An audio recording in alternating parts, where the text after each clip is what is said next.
Quand on veut se lancer dans l'entrepreneuriat, il est relativement évident de développer une offre de conseil, ne serait-ce que pour payer les factures le temps que votre produit décolle et que vos flux de revenus passifs soient suffisants pour que vous puissiez vous consacrer à 100% à votre activité entrepreneuriale. Mais il y a beaucoup de travailleurs indépendants et d'auto-entrepreneurs qui tombent dans une trappe à pauvreté et qui ne parviennent jamais à s'en sortir. L'objet de ce module est de voir comment on peut exister, émerger au milieu de la concurrence, et on va le faire avec le très bon cours de Seth Godin, freelancer. On suivra deux parties. D'abord, comment se distinguer de la concurrence. Ensuite, comment promouvoir son travail en ligne. Avant de vous lancer, il est nécessaire de passer du temps à définir le chemin que vous voulez suivre. Il y a le très bon livre de Pam Slim qui vous invite notamment à réfléchir à la vie idéale que vous aimeriez avoir et à voir dans les différents aspects de votre vie quel est l'équilibre que vous voulez avoir. Trop souvent, à force de vouloir réussir, des travailleurs indépendants et des auto-entrepreneurs ne font plus que ça et n'ont plus de vie à côté. Donc ce qui devait être un rêve vire au cauchemar. Alors, c'est pas du jour au lendemain que vous allez réaliser votre rêve, même si je vous le souhaite, mais en tout cas, il faut que vous preniez conscience dans cette phase de réflexion que c'est possible. Le premier réflexe à avoir, c'est de se demander ce que vous voulez faire. Est-ce que vous ne voulez plus faire ou pas faire? Très vite, à l'aune de vos premières expériences, vous aurez déjà une petite idée des clients que vous ne voulez pas avoir, des choses que vous voulez externaliser, des choses que vous voulez continuer à faire tout le temps.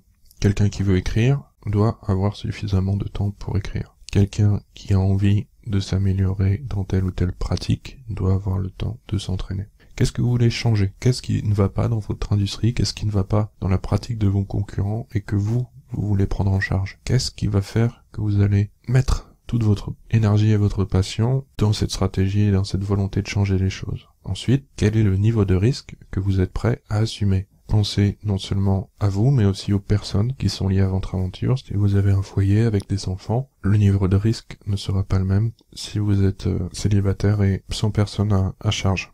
Ensuite, quelle quantité de travail pouvez-vous accepter? Si vous êtes travailleur indépendant ou consultant, vous allez facturer vos prestations en fonction du travail effectué. Il faut à tout prix éviter la facturation à l'heure. Ça suppose de réfléchir à des forfaits, mais comment vous faites pour pouvoir tenir les délais que vous étiez fixés au départ pour remplir ces prestations? Est-ce que vous aurez un impact significatif? Est-ce que ce que vous allez faire va compter pour les clients que vous allez aider? Est-ce que vous allez faire la différence? Est-ce que il vaudrait mieux pas vous spécialiser sur quelque chose où vous avez beaucoup plus de valeur ajoutée que ce que vous avez choisi au départ? Enfin, est-ce que le chemin vous semble possible? Et c'est le plus important. Regardez concrètement combien de temps il faut persister dans votre industrie ou dans votre domaine pour réussir. Beaucoup de blogueurs créent des sites et 4 mois après, ils n'ont plus aucune énergie. Regardez les blogueurs qui ont réussi dans votre domaine, regardez combien de temps il leur a fallu pour vivre décemment de leur activité. Et en fonction de cette durée, décidez si vous êtes prêt à faire le sacrifice ou non de vous investir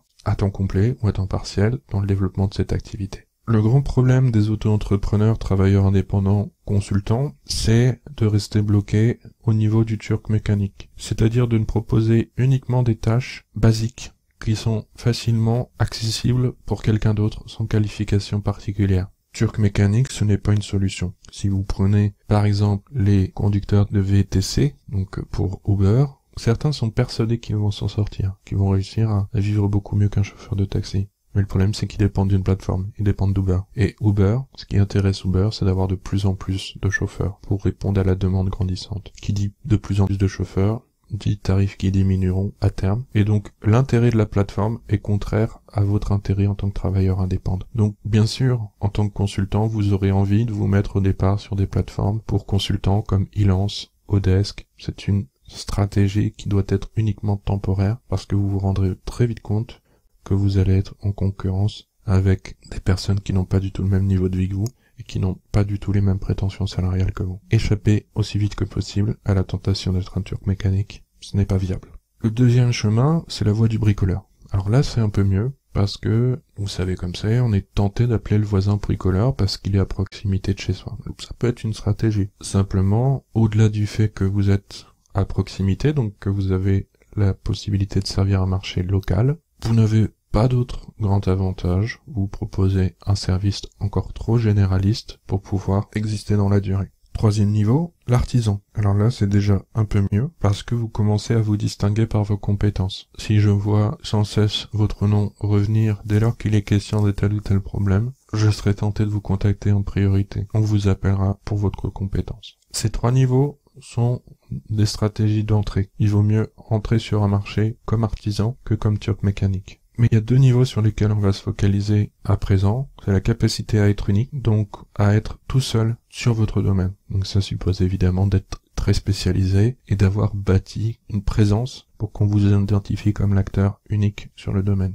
Et enfin, la dernière étape, c'est exceptionnel, c'est que vous êtes très loin devant votre concurrence, très loin devant tout ce qui existe. Vous êtes la personne à laquelle les médias pensent, à laquelle les clients pensent, et donc vous êtes complètement hors de la concurrence, vous êtes au-dessus. Pour arriver en haut de l'échelle, à être exceptionnel ou bien unique, il y a plusieurs éléments à prendre en compte dans votre stratégie. On l'a dit, il faut d'abord créer de la rareté, soit par son expertise, soit par son savoir-faire et son savoir-être, capacité à connecter les gens entre eux, à créer des relations entre les sujets. Cette réputation va être une première barrière à l'entrée par rapport à vos futurs concurrents. Ensuite, votre voix doit être unique. Exposer son travail, c'est déjà se différencier de l'essentiel de vos concurrents qui n'osent pas montrer leur expertise, qui n'osent pas partager leur savoir, parce qu'ils ne sont pas sûrs d'eux. En partageant, vulgarisant tout ce que vous avez accumulé sur votre niche, vous vous donnez la possibilité de vous poser aux yeux des internautes comme expert de votre domaine. Cela vous force à documenter votre travail et c'est une très bonne chose parce qu'en retour, vous allez pouvoir, peu à peu, à force d'accumuler les expériences, vous imposer comme un leader au moment d'aider le client à décider de telle ou telle prestation. Et entraîner le client en lui disant « Suivez-moi, je sais comment faire et nous allons y arriver ensemble », c'est beaucoup plus convaincant que de dire « Je ne peux pas vous dire un prix parce que je n'ai aucune idée de comment on va faire pour s'en sortir ».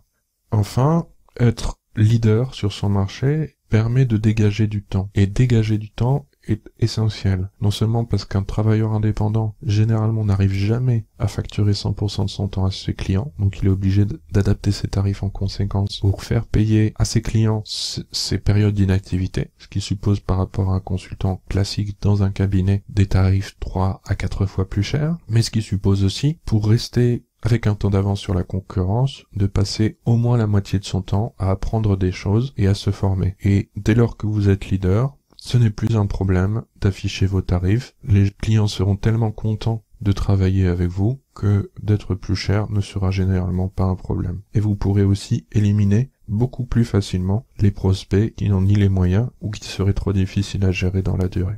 Faire la différence est un long travail et régulièrement, un travailleur indépendant est amené à se poser la question s'il doit ou non travailler gratuitement. Alors bien sûr, la question est légitime en début d'activité, même s'il faut jamais se présenter comme un désespéré qui veut à tout prix travailler.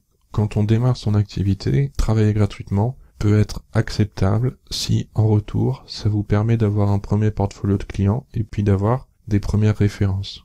C'est aussi la possibilité de se spécialiser dans des choses et de voir les prestations qui vous permettent d'échapper à la condition de généraliste et donc progressivement de professionnaliser votre activité. Un autre aspect du travail gratuit, c'est la possibilité d'avoir de l'exposition. Si la collaboration vous donne une crédibilité supplémentaire, si vous êtes crédité pour votre travail auprès des personnes qui auront à le voir, qui auront à l'apprécier, c'est une bonne chose. Enfin, au moment d'accepter ou non de participer, par exemple, à des événements organisés par des partenaires prestigieux, et qu'on ne vous paye pas, il faut apprécier en fonction du contexte. Est-ce que d'autres personnes sont payées, ont déjà été payées pour ce type d'événement? Est-ce que cela vous donne assez d'exposition ou non? Est-ce que vous allez apprendre quelque chose? Et est-ce que c'est une expérience qui va vous permettre de passer pro par la suite? Plutôt que d'attendre que le téléphone sonne, désespérément, il faut bâtir votre communauté. Ça suppose de penser votre marque personnelle autour des promesses que vous le faites. Deuxième élément, c'est développer une base de fidèles. Cette base de fidèles, c'est celle qui vous accompagnera dans les moments difficiles, celle qui vous aidera à tenir le coup, le temps qu'il faudra pour que votre activité se développe. Troisième élément, avoir sa propre plateforme pour publier. Avec Internet, tout est gratuit pour partager son expertise et enseigner. Donc, faites en sorte d'avoir une plateforme où vous permettez à vos lecteurs de s'améliorer, de partager des idées entre eux. Dernier élément, et souvent c'est un très bon réflexe pour devenir leader, c'est de connecter des gens isolés. Les auto-entrepreneurs sont l'exemple même de gens isolés qui construisent difficilement leur entreprise dans leur coin. Comment vous pouvez les rassembler sur un forum, sur un groupe, comment vous pouvez devenir leader de votre propre communauté et organiser des gens éparpillés qui désespèrent de pouvoir échanger entre eux